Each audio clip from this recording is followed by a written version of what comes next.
Courtney Corrinna Holden was born February 28, 1992, and lived in Spokane, Washington. When she was young, she was entered into the foster care system and was soon placed into the home of Judy Holden, and not long after they would adopt her. Judy and her husband were known for taking in foster children. According to one man who had lived with the family as a foster child, the family had initially begun taking in children as a form of monetary gain, and then they would sadly start abusing them. When she was 26, she was still living with her adopted mother, Judy Holden, her adopted brother, Joshua Holden, and her young son on East Heroy Avenue near Rogers High School in Spokane, Washington. Sadly, she was not safe with the people she was living with. She often had bruises on her body and told her friends and family that they came from beatings by her adopted brother, Josh. Her biological mother had not seen her in 2 years, but the last time she saw her, she had a black eye. Josh had thankfully moved out of the house at one point, but in 2014, when Judy and her husband divorced, he moved back in. He then set up several security cameras around the home and monitored Courtney's every move, and even placed signs all around the front yard that read, "Smile, you're on camera." Josh had a prior arrest record, and family members said he had talked about how easy it would be to kill someone and hide the body.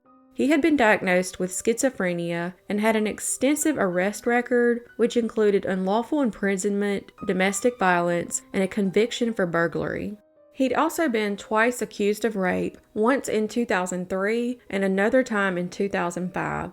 In the latter case, police were in the midst of obtaining DNA evidence when the victim stopped cooperating with prosecutors, so the case was dropped. Neighbors and family members described him as dangerous, controlling, violent, and unpredictable, and said his mother Judy even seemed to be afraid of him.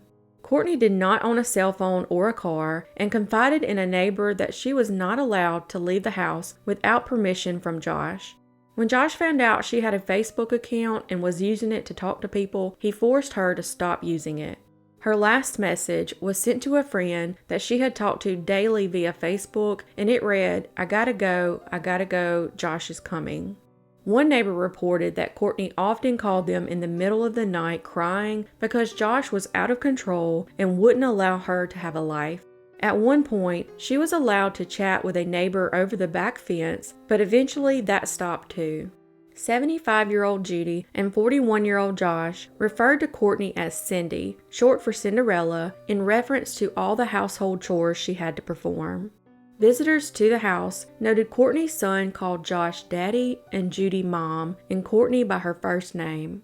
Judy and Josh also called the little boy Forrest, which was not his legal name. The last time anyone outside the family saw Courtney was sometime in the summer of 2018 when a neighbor saw her carrying a large duffel bag out of the front door of the house. Judy chased after her, calling for her to come back, and Courtney said, "I'm not staying here anymore." Josh then forcibly picked her up and carried her back inside. The neighbor that witnessed this did not call police, and this is the last time she has been seen.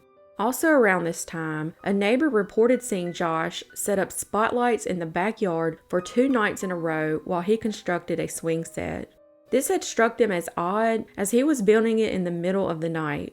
After she was last seen, her money continued to get withdrawn from her bank account, and groceries kept being purchased with her food stamps.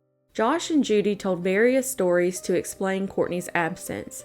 They said she was traveling with a boyfriend who is a long-range truck driver, that she had run off with a fiancé, or that she was in fact at home with them but just wasn't available to see or speak to anyone. Courtney was not reported missing until October 8, 2019, a year and a half after she was last seen. The father of her son, Michael Dowd, was encouraged by his girlfriend to ask the police to perform a welfare check, saying they hadn't seen or heard from Courtney in 2 years. According to reports, Courtney had full custody of her son, as her ex-boyfriend had been dealing with a substance abuse issue. On October 10, 2019, Judy reluctantly allowed police officers into her home, where they came across an extreme amount of clutter, with items covering every open space on the counters. They looked in Courtney's room and found that, along with being just as cluttered as the rest of the house, the bed was bare of sheets and blankets. According to investigators, Judy was quite nervous while they were in the home and had panicked upon losing sight of one of them behind a closed door. They were barred from looking inside Courtney's son's room and were told to leave not long after. Investigators then opened up a missing persons investigation. The day the missing persons report was filed, Josh and Judy withdrew $600 from Courtney's checking account. That same day, a woman claiming to be Courtney called Crime Line and spoke with a police dispatcher to say she was fine. However, the caller turned out to be Courtney's adoptive sister, and she wouldn't say why she had pretended to be Courtney. It is believed that Courtney was impersonated after her disappearance to continue getting funds from various government funding.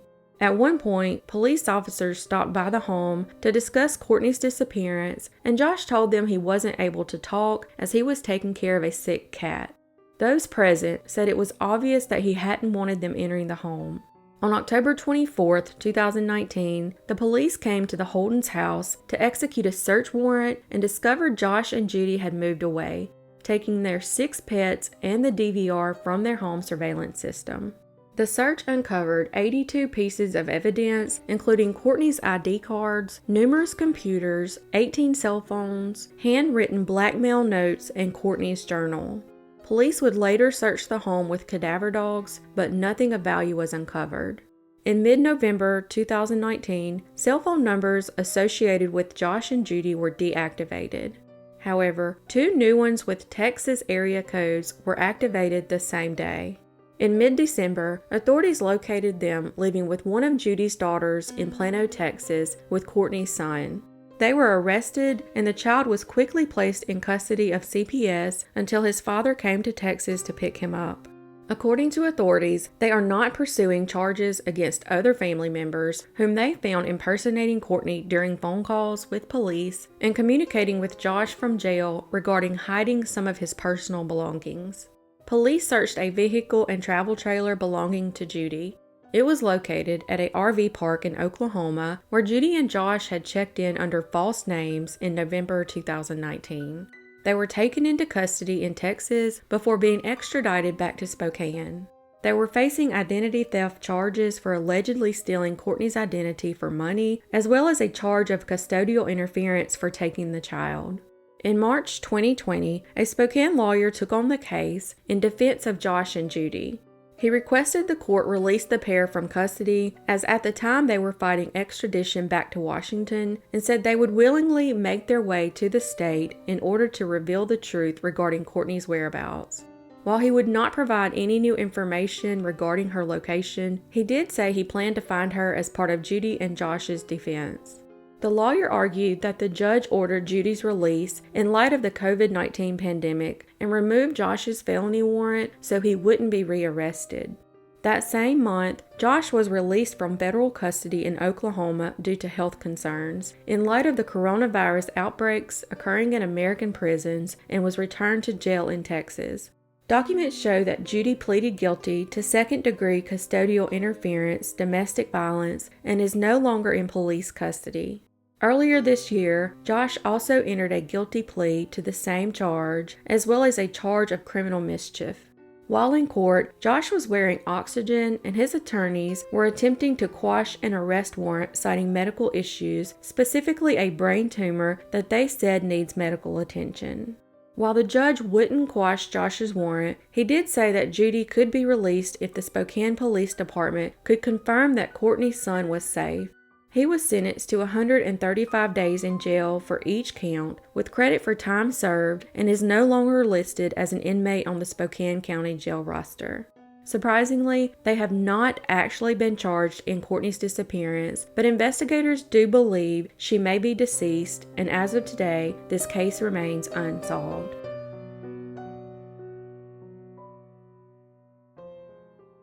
Mary Davis Johnson was born August 31, 1981, and is a member of the Tulalip tribes in Washington.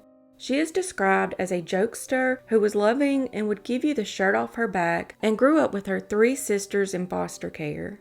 The last time anyone said they saw 39-year-old Mary was on November 25, 2020. She was seen by several witnesses on Fire Trail Road in Marysville, Washington, walking to the home of some friends in a nearby town. Mary and her husband had been living with her sister, Jerry Davis, in Cedro Woolley, Washington. One day, they would abruptly move 40 miles away to Marysville.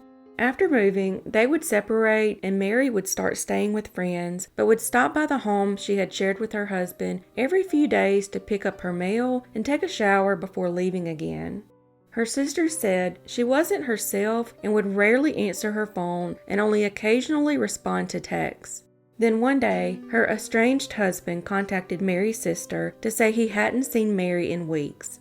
The day before she was last seen, he dropped her off with a suitcase at a friend's house on the Tulip Reservation.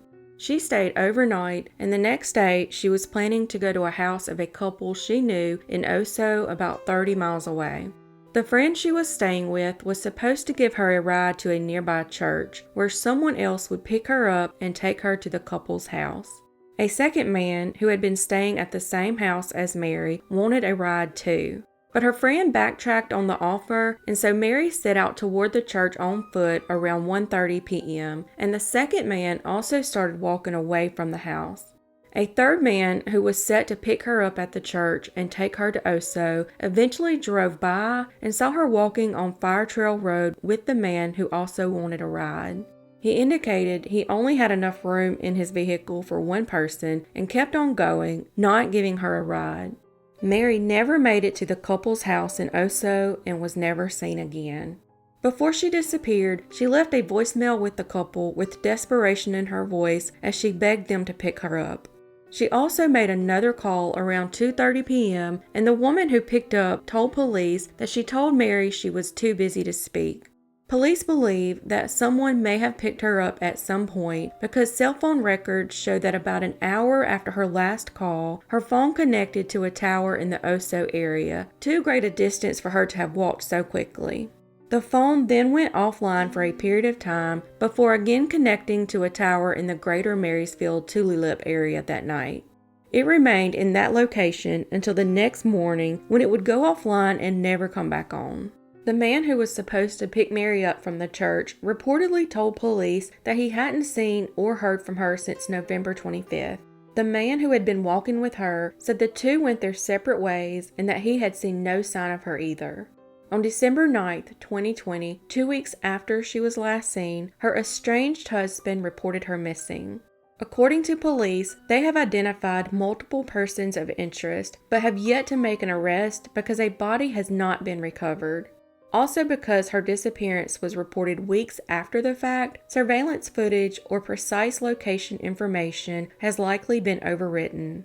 Authorities don't know for sure whether she disappeared on or off the reservation, and it's unclear whether they can leverage federal grand jury subpoena powers or not. Her family is concerned she may have become the victim of human trafficking or foul play. Washington State has the second highest number of missing and murdered Indigenous women cases. Indigenous families with missing women or girls say their cases are often disregarded by law enforcement due to legal hurdles, including layers of jurisdiction on tribal lands, and the media coverage is much less than that of other victims. Seattle rated first among cities nationwide and has the highest open cases of missing Native American women and girls. Homicide is the third leading cause of death for Native Americans 10 to 24 years old. Also, violence on Native American reservations are 10 times the national average.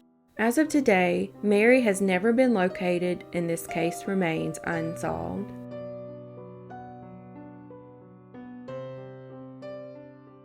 Elizabeth Watkins, nicknamed Liz, moved to Renton, Washington from California to make a fresh start in her life in the early 1990s.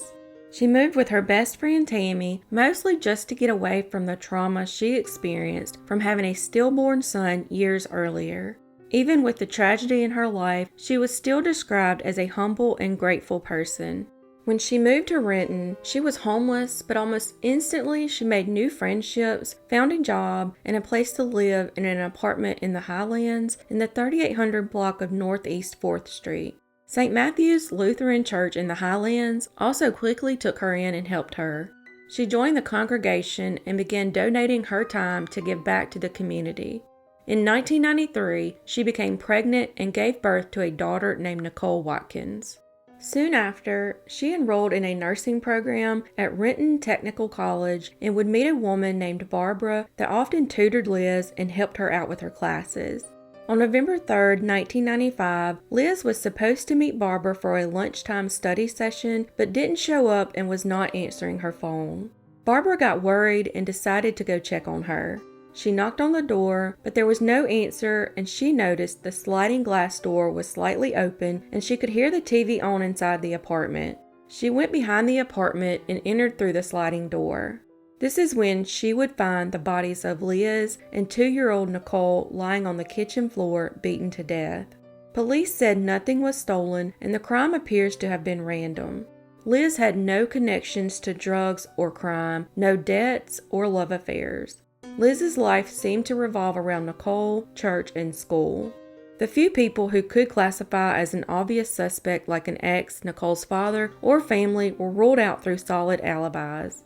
The two were seen the night before around 6 p.m., and police believe they were killed the night before as well. The lead detective believes that Liz came in and interrupted someone burglarizing her apartment. There was little to no evidence at the crime scene, no sign of a struggle, no evidence of intrusion, no weapon was ever recovered, and nobody could identify any potential enemies. An autopsy determined they had died from blunt force trauma to the head by an unknown weapon that was never found. It appears the weapon was most likely brought to the scene by the killer and taken with them. One report would say that some pictures and a videotape were missing.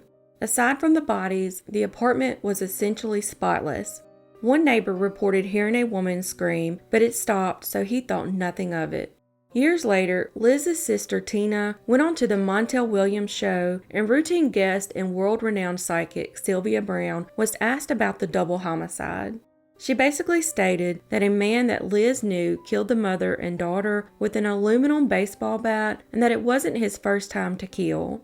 She stated that he had killed at least 2 other women in their homes within a 3 or 4 mile radius of Liz's home. It has been 26 years since the mother and daughter were brutally murdered, and as of today, this case remains unsolved.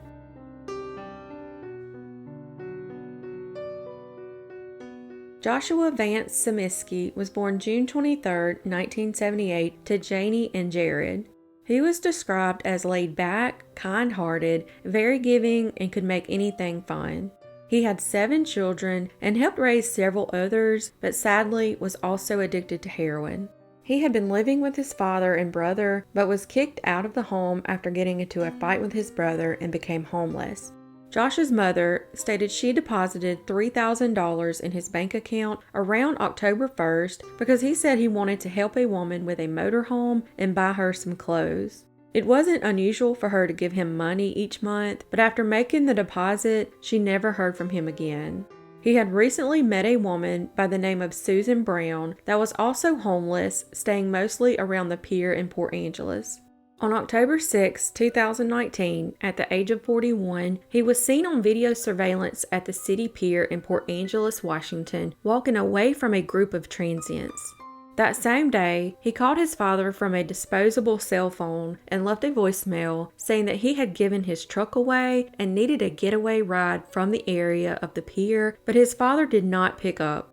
The next day, someone called police to report a disoriented man walking in the road without shoes and had almost been hit by a logging truck. An Olympic National Park ranger stopped him and offered help, but he declined. The ranger returned a short time later, and he agreed to drop him off in the Shadow Mountain area of the park. His parents went to the pier where he was known to hang out with other homeless people. They stated that he often bought them cigarettes and food and really liked him but didn't know where he was. After his disappearance, his phone, car, identification, and wallet were found in the possession of Susan. She claims to have used his vehicle to look for him but says she couldn't find him. She says she found 3 letters supposedly from him saying he was giving all of his belongings to her. It was signed and dated October 1st, which is about the same day his mother sent him $3,000. Susan stated he was on a journey of self-discovery and would return home when he was ready. Suspiciously, she was using his bank card and driving his car after his disappearance. His EBT card was used at a Safeway on 110 East 3rd Street in early November, about a month after he was last seen, but the surveillance system was down at the time and no footage of the person making the transaction was available. The Clallam County Sheriff's Department received a map stating Josh was buried on the property where the map was marked, and it even included photos of the supposed burial site. The map was supposedly hand-drawn by a homeless person and given to his family, but the man's whereabouts are unknown. His mother states that the police and other agencies went out to the property and dug about 20 feet away from the burial site on the map and sent her a picture. She states that they didn't find anything and quit searching. Within the next few weeks, there were sightings of him in Sequim, Washington, and investigators believe these sightings were credible.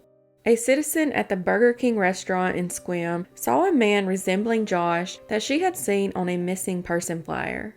She claims that she asked the man if that was him, and he confirmed it was, but stated that he did not want any contact with anyone.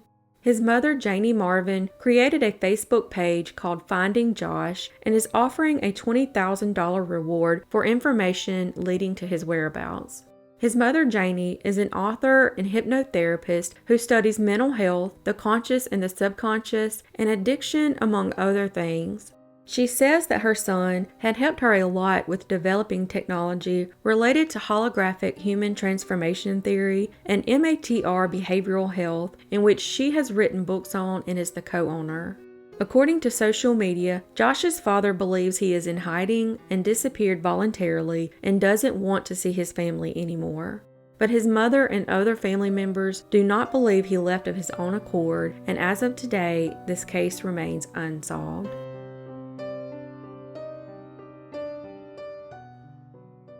Kayla Mae Croft Payne was born September 18, 1991. She lived in Chehalis, Washington at the time of her disappearance and was unemployed and led a somewhat transient lifestyle.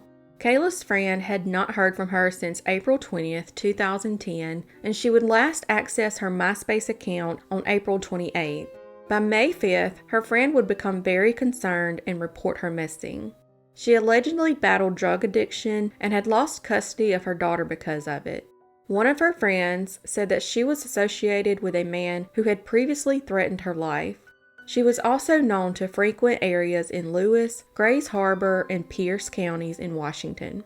In November 2015, authorities announced they had reports from multiple witnesses that she had died of an accidental drug overdose in North Cowlitz County, Washington. They believe her death occurred in an RV park in the Toutle area, and those around her were scared of notifying authorities. Allegedly, her body was buried in a remote, heavily wooded area in northwestern Oregon, but police are not giving the exact location that was reported. Cowlitz authorities stated that detectives from the two counties have conducted multiple extensive searches in Oregon, but no human remains have been found. They stated they had identified the people they believed had disposed of her body, but they weren't seeking charges against anyone in her death and only hoped to recover her remains to give her family closure. She has been missing for 11 years, and as of today, this case remains unsolved.